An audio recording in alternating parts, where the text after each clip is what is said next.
So, Veena, coming back to you, right? How can women prepare themselves to handle these external familial pressures, particularly when you're in leadership positions?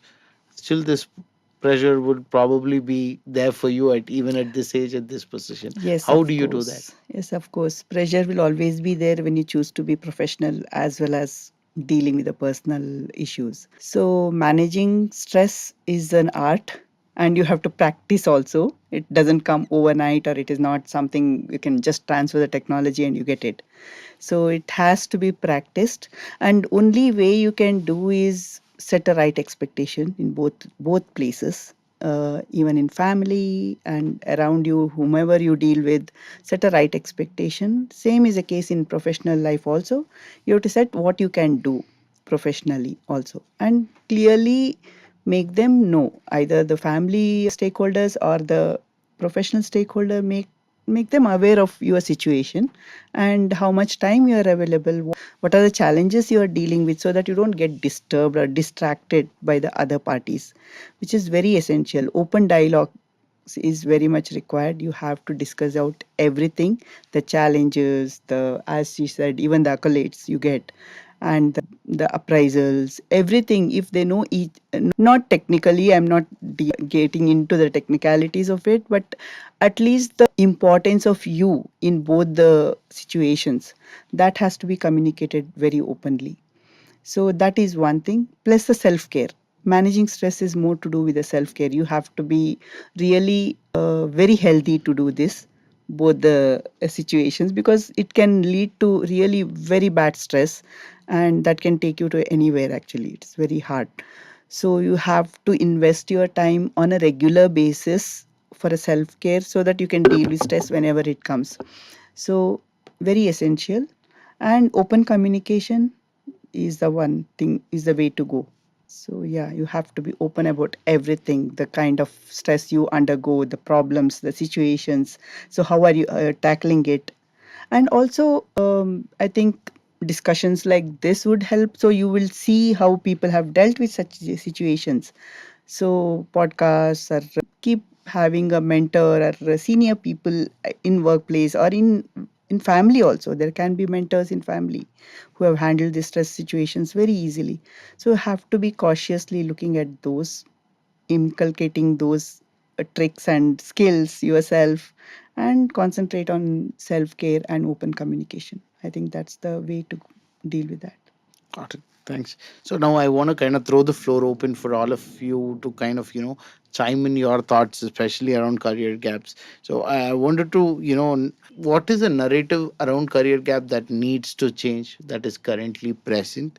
And what are the most effective ways you think we can empower women to, overcome in spite or despite these career gaps and reach leadership level positions? Yeah. It's open. Yeah, one point I want to share when you asked that question to Raghu. So what you say, what you tell your daughter. I have a daughter and she's doctor and she got married now. So one thing is when I was young, my mom, even she was 30s, 1930s time, she could study only 7th standard. She wanted to work. But at that time, situation was girls were not working. She used to tell, we are three sisters, one brother. All three of us, she used to tell, okay, whatever you deal with, but you study well and you be on your leg. You had to take care of financially, you had to be independent. That's what my mom used to tell. I don't know, she might not have told every day. She would have told sometime, but that went into my mind so much that always when I was studying, I wanted to start working early. Same thing when we talk so much to our kids, right? Rather than advising why it is important, if we put that small thing in their mind, even for boy or girl, that what is important for their life, I think that is one basic thing. I think we can also bring forth to our children or later grandchildren.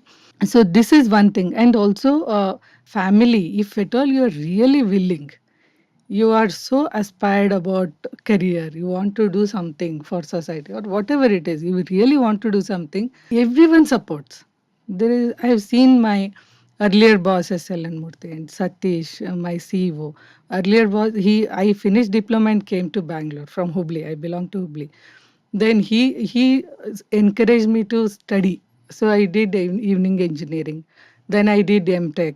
So masters, everything. So if you really want, they support.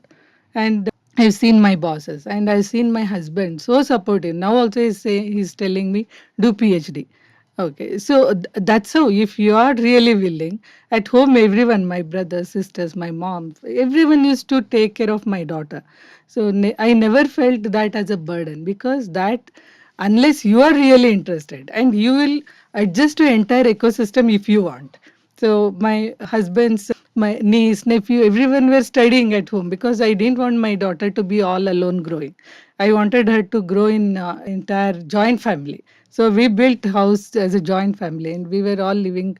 So it's a choice, because you want to do something, right? This is also one I feel very important. That aspiration is where everyone supports. In my what I have seen. Yeah, I think it is very important for the lady not to give up. This reminds me of Martin Luther King's saying, where he says, if you can't fly, run. If you can't run, walk. If you can't walk, crawl. But keep moving forward. So you should never give up. If you have the potential, you grab the opportunities that come to you at the stage in your life. If there are setbacks, you should have the resilience to bounce back.